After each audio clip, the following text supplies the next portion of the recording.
To what degree, I mean, we've talked about a lot of the technological issues, some of the business issues.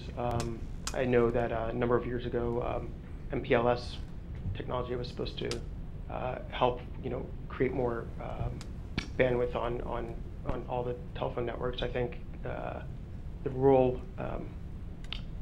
landline owners were inhibiting sort of the progress with that and sort of making that not a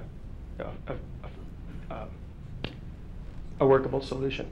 But there's protocols and there's other ways that things, as far as if we're talking about technology, I mean, there's various protocols that can evolve. How much of a lot of these issues can be resolved and bandwidth created with better reservation protocols, even on the backhaul like MPLS? I think that's kind of an old technology now, but ways of aggregating and creating prioritization for different kinds of traffic. I can add one data point to this question. Where does the technology come in? And looking at the CTIA website and looking at some data on just cellular, so they've increased their capacity by 10,000 over some period of time, or 2 decades or something like this. And then I said, well, where does it come from? So I think a factor of 3 or 4 is spectrum. The government's opened up new spectrum. Another factor, huge factor, is just more base stations. And a factor of 7 is the technology. And that's over 2 decades. And a lot of that comes from just operating in wider and wider bandwidths. GSM operates in 200 kilohertz, and WCDMA is 5 megahertz, LTE is now up to 20. So that's kind of easy increase. So even though my whole life is in technology, I'm not too optimistic. Where do you see that coming from? Yeah, just to add to that, that's a very pertinent point. If you look at the way I see is that in the urban areas, you will see the disaggregation of the networks. It will become, smaller and smaller cells, as Bart said, reaching onto every nook and corner. But then you have issues of how do you get backhaul to them? The more number of cells you have, the more complex the problem on the backhaul, whichever way you look at it.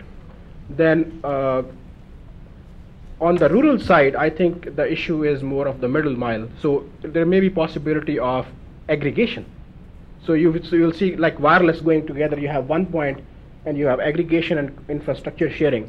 So I see, from my experience in deploying wireless networks, the biggest problem has always been real estate and backhaul.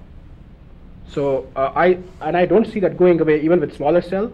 Only the equation will change, that you have more points but more problems on backhauls. Yes. Here. Yeah. Oh, okay. This guy. Sorry, he's been waiting with the microphone. Is, in your opinion, advertising business model doable and feasible for the operator, where it's basically the advertiser paying for the access of the broadband plan and not the user, like we are used to with internet or with the TV over the air? Something doable in the future? Well, I'll field it. You might have a feedback on the more cellular side, but I'll provide some insight on the Wi-Fi side, since that's where it's much more, or has been tried much more.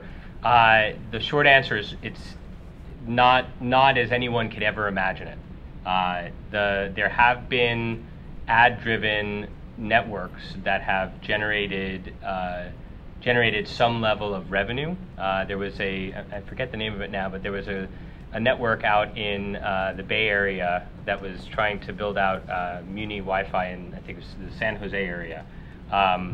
And so basically it was a private network that was going to charge, and then they switched over to an advertising model and stopped billing. And from the ability to drop the billing system and the ability to generate revenue from advertising, their revenues increased by 10x.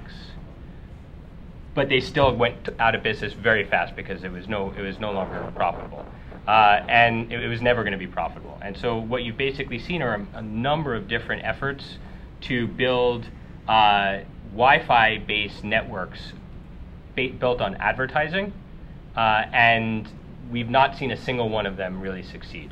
not in any sustainable way.